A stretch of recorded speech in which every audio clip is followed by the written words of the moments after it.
ವಿಭ್ರಮ ಅನ್ನೋ ಶಬ್ದಕ್ಕೆ ಏನು ಅರ್ಥ ಅಂತ ಅನ್ನೋದನ್ನು ನಾವು ಗಮನಿಸಬೇಕು. ವಿಭ್ರಮ ಅನ್ನೋ ಶಬ್ದಕ್ಕೆ ಒಂದು ಸಂಶಯ ಅಂತ ಅರ್ಥ, ಇನ್ನೊಂದು ಯಥಾರ್ಥ ಜ್ಞಾನ ಅಂತಲೂ ಅರ್ಥ ಆಗಬಹುದು. ಹಾಗೆಯೇ ವಿಭ್ರಮ ಅನ್ನೋ ಶಬ್ದಕ್ಕೆ ಸುಳಿ, ಸುತ್ತುವುದು, ನೀರಿನ ಸುಳಿ ಇತ್ಯಾದಿಗಳಂತನೂ ಅದಕ್ಕೆ ಅರ್ಥ ಬರಬಹುದು. ಮತ್ತೆ ಅದಕ್ಕೆ ಶೋಭೆ ಅಂತನೂ ಅರ್ಥ ಇದೆ.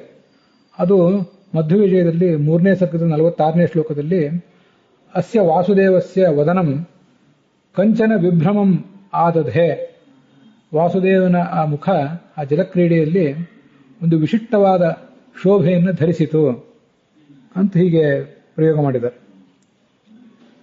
ಹೀಗೆ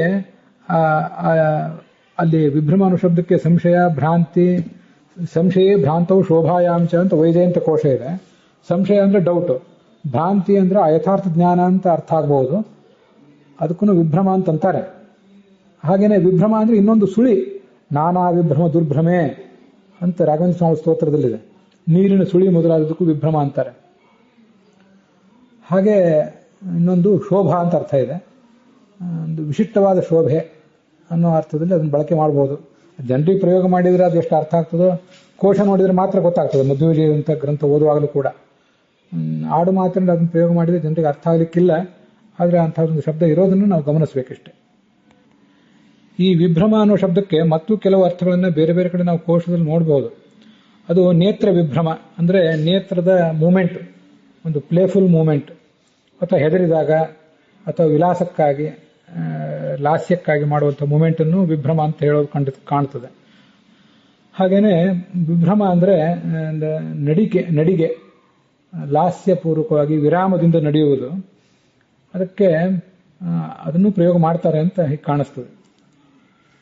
ಅಲ್ಲಿ ಇಂಗ್ಲಿಷಿನಲ್ಲಿ ಇರುವಂಥ ಒಂದು ಶಬ್ದ ನನಗೆ ಈಗ ನೆನಪಿಗೆ ಬರ್ತದೆ, ಸಶೇ ಅಂತ ಒಂದು ಶಬ್ದ, SASHAY ಅಂತ. ಅದಕ್ಕೆ to walk casually, slowly or in a flirty manner ಅಂತ ಹೀಗೆ ಅದಕ್ಕೆ ಅರ್ಥ ಹೇಳ್ತಾರೆ. ಈ ಥರ ಬೇರೆ ಬೇರೆ ರೀತಿಯಿಂದ ನಡೆಯುವುದು. To walk haughtily or proudly with one's head high ಅಂತ ಹೀಗೆಲ್ಲ ಅದಕ್ಕೆ ಸ್ಟ್ರಟ್ ಅಂತ ಮತ್ತೊಂದು ಶಬ್ದ ಇದೆ, STRUT ಅಂತ. ಈ ವಿಭ್ರಮ ಅನ್ನೋದಕ್ಕೆ ಆ ಸ್ಟ್ರಟ್ ಮತ್ತೆ ಸಶೆ ಅನ್ನೋ ಶಬ್ದಗಳನ್ನು ನಾವು ಗಮನಿಸಿ ತಿಳ್ಕೋಬಹುದು. ಇಂಗ್ಲಿಷಿನಲ್ಲಿ ಅಂಥ ವಿಶಿಷ್ಟವಾದ ಶಬ್ದಗಳಿವೆ, ಅದನ್ನು ಅವರು ತಗೊಂಡಿದ್ದಾರೆ.